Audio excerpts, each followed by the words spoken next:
Hi అందరికీ నమస్కారం అండి. నేను fruitify freshness in every box by Godavari అని బిజినెస్ స్టార్ట్ చేశాను కదా. సో కొత్తగా స్టార్ట్ చేసే వాళ్ళకి అన్ని డౌట్స్ ఉంటాయి కదా. ఏమేమి కావాలి, ఎలా స్టార్ట్ చేయాలి, ఏమేమి కొనాలి, ఏ బాక్సులు కొనాలి అండ్ ఏ మిషన్ అవన్నీ ఉంటాయి కదా. సో వాళ్ళ కోసము స్పెషల్గా కొత్త వాళ్ళ కోసం, కొత్తగా స్టార్ట్ చేసే వాళ్ళ కోసం అని నేను వీడియో చేస్తున్నాను. ఫస్ట్ నేనైతే ఎలా చేశానో మీకు చూపిస్తాను. ఇది నా ఫ్రూటిఫై బ్రాండ్కి కావాల్సిన స్టిక్కర్స్ అన్నమాట. సో నేను ఇలా ముందుగా స్టిక్కర్స్ అన్నీ చేసేసుకున్నాను, ప్రింట్ చేయించుకున్నాను. సో ఇది ఫ్రూటిఫై స్టిక్కర్స్ అండ్ బాక్సెస్ చూడండి. ఇది 500 ml బౌల్. సో ఇలా స్టిక్కర్ ఇలా ప్యాక్ చేసి ఇలా పెట్టేసుకున్నాను. 500 ml బౌల్. ఇది వచ్చేసి 250 ml బౌల్స్. ఇది కూడా 250 ml బౌలే, రౌండ్ షేప్లో ఉంటుంది ఈ బాక్సెస్. అండ్ ఇది 750 ml ఎకో ఫ్రెండ్లీ బౌల్. ఇది చాలా వరకు అయితే నాకు ఈ బాక్స్లోనే ఆర్డర్స్ వచ్చాయి. బల్క్ ఆర్డర్ మాత్రం ఈ బౌల్ అయితే తీసుకున్నాను, బల్క్ ఆర్డర్ కోసం. అండ్ ఇది కూడా 750 ml, సేమ్ 250 ml.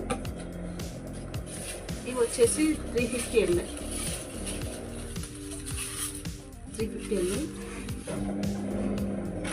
సో ఇవన్నమాట. ఇవి గ్లౌజెస్, హ్యాండ్కి యూజ్ చేసే గ్లౌజెస్ కట్ చేసేటప్పుడు. అండ్ ఇవి ప్యాకింగ్ కోసం కవర్స్, సింపుల్గా ఇలా తీసుకుంటాను. అండ్ వాటితో పాటు స్పూన్స్. అండ్ 3 టైప్స్ ఉంటాయి నా దగ్గర. ఇట్లాంటివి కూడా ఉంటాయి, ఇవి కూడా ఉంటాయి. అండ్ అలాగే టూత్ పిక్ కూడా యూజ్ చేస్తాను. అండ్ ఇది కూడా ఎకో ఫ్రెండ్లీ బౌల్స్, చిన్న సైజ్ 250 ml బౌల్.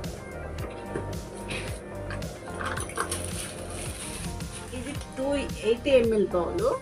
ఇది 180 ml బౌల్, ఇంకా స్మాల్ సైజ్ బౌల్ ఇది. సో అండ్ నా వేయింగ్ మెషిన్ వచ్చేసి చెక్ చేసేది ఇదన్నమాట. ఇది చూడండి. సో మీరు అండ్ ప్లాస్టర్ ఒకటి. ఇన్ని ఐటమ్స్ ఉంటే సరిపోతుంది. మీరు ఒక ఫ్రూట్ బౌల్ బిజినెస్ స్టార్ట్ చేయడానికి కావాల్సిన ఐటమ్స్ నేను చూపిస్తాను. సో మీరు కూడా ఎవరికైనా కొత్తగా స్టార్ట్ చేయాలనుకుంటే కనుక తప్పకుండా ఇంతే, ఎక్కువ ఏమక్కర్లేదండి. కొత్తగా స్టార్ట్ చేసే వాళ్ళకి ఇలాంటి బౌల్స్ యూస్ చేసుకుంటే సరిపోతుంది.